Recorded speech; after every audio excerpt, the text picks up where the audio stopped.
Episode 2. It turns out I didn't get eaten. 5 years after that fateful day in the Vulda Enclave, I was once more hunting for relics. The corpse of a city spread out before me, its ancient skyline clear against the ruddy brown mountains to the north. The people of the outlying villages called it Suldra. It was a word that meant old place, creative. In my journeys across the land, I had come across at least 4 other places called Suldra, all named by folks who spent most of their lives caring for their crops or feeding their herds and thus had little time to give places unique names. I stood on the edge of one of the paved roads, cobwebbed with cracks and infested with yellow-green grasses. From there I could see most of Suldra, probably only an average town by the ancient standards. But nowadays it seemed like a city of giants, a city of gods. At least compared to the shabby hovels most modern folks lived in. And maybe today, if I was lucky, I'd find the one hall that would make a difference. That day back in the Vulda Enclave, I found out I was one of the rare folks who could talk to starships. I wasn't sure if that made me a scion, a sorcerer, or just a weirdo, but it was rare enough in those parts that the bug people took a liking to me. A Vulda inventor named Ventic Gavalnor, or Ven as I called him, took me on, along with Rayleigh. The wise old insect put us wasteland kids into his lab and taught us the mystical art of science. It turns out that Ven's main project was to get that derelict spaceship working again, the first of its kind in generations. For that, he needed mechanics, inventors, and ultimately a pilot. But to even get to that stage, we first needed the right parts. Thus my delve into this blasted city. I followed the road as it led straight into Suldra proper, marked with a post that might have long ago held the town's original name. The outer reaches of the city were utter devastation, a line of metallic husks that must have once been towers, who would put all modern construction to shame. The remains of other buildings stood too, stone walls or foundations, all so overgrown with vegetation that you could almost mistake them for natural. Up above, green and purple Flarn squawked, their lithe, featherless forms gliding between the building frames, startled at my approach. Off to the side, I spied some kind of statue, still standing upon its pillar, but so covered in moss that I could hardly tell whether it had depicted an ancient general or some abstract artist's fantasy. I sighed as I glanced over the ruins, but it was not an entirely dissatisfied sigh. Nature had its way of reclaiming these old places, it seemed. Once this site must have brimmed with people, with folks just like me. But once they were no longer present to supply the constant maintenance that society required, it quickly fell back into its original state. Still, hints remained of what had once been here. Between the ground ivy and the lichen, the roads were frequently blackened with antiquated burns.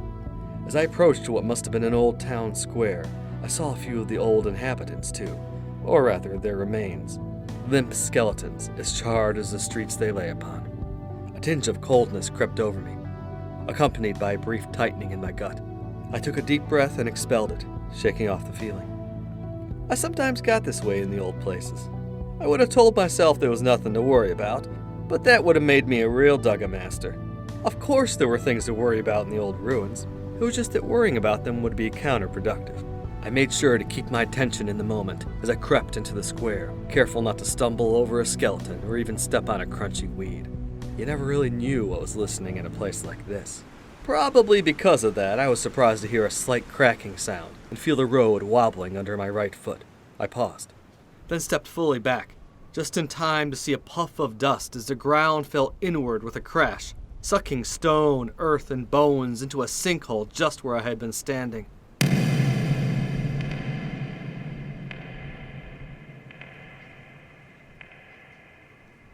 I remained still, only letting out my breath as I heard the last of the debris careening into the pit that now lay open before me, about wide enough for 2 people to have fallen in. Eek, I thought as I peeked down, seeing the sinkhole descending down through several stories of ancient basements before vanishing into blackness below. These old ruins could be real shitholes sometimes.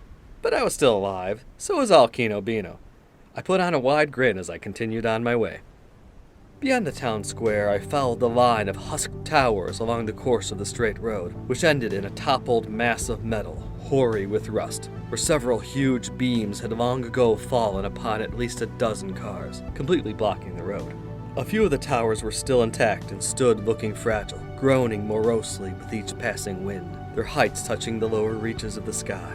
Upon their weathered walls, vines and creepers sought to reclaim what must have once been a proud sight. The ground here is even more clogged with ancient skeletons, blackened and charred reminders that people had once dwelt here. My eyes were more drawn to bodies of another sort, heaps of metal, covered in eons of rust, but with shapes resembling arms and legs and even heads. Those too lay scattered about.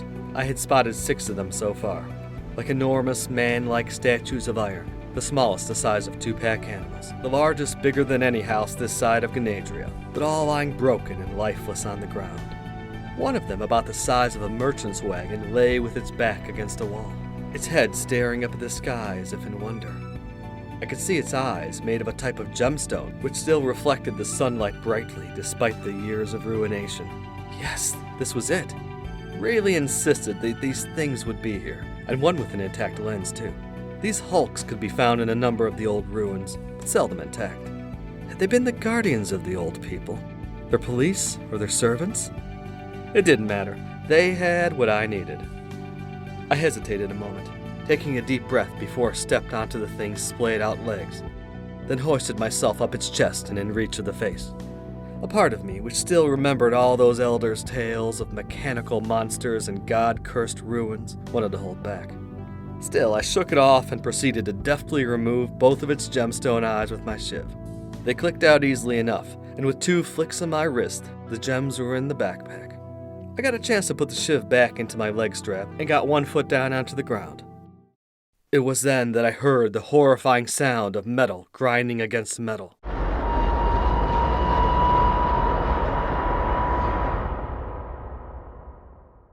I fell backward, landing on my open palms as I saw the hulk rising. It emitted yet another metallic groan as it lifted itself by one steely arm onto its leaden yet unstable feet. The blind thing turned its eyeless head towards me, dislodging centuries of dirt and roots. I wondered briefly if the eyes were its only way of seeing.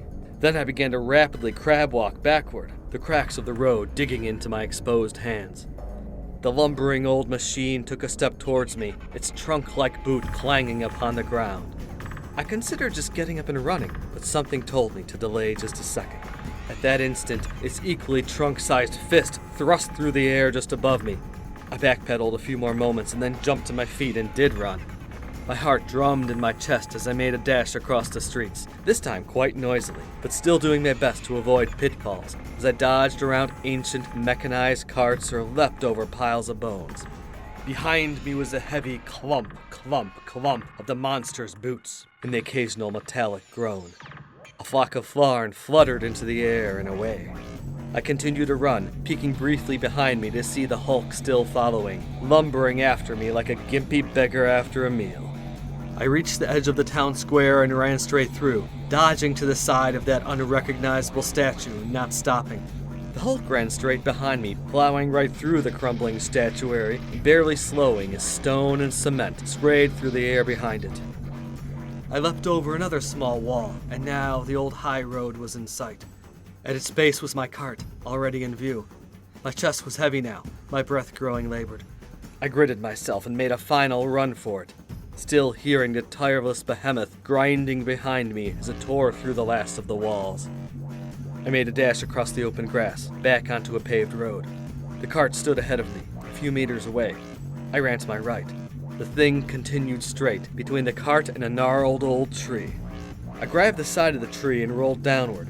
The hulk continued on, then came to an abrupt halt as its legs hit the taut rope that was stretched between cart and tree. It fell forward, its rusted midsection striking the heavy stone that lay there, its body groaning one last time as it fell to the earth. The old machine shook once more, then fell limp with a crash, the last of whatever energy that had powered it finally giving way.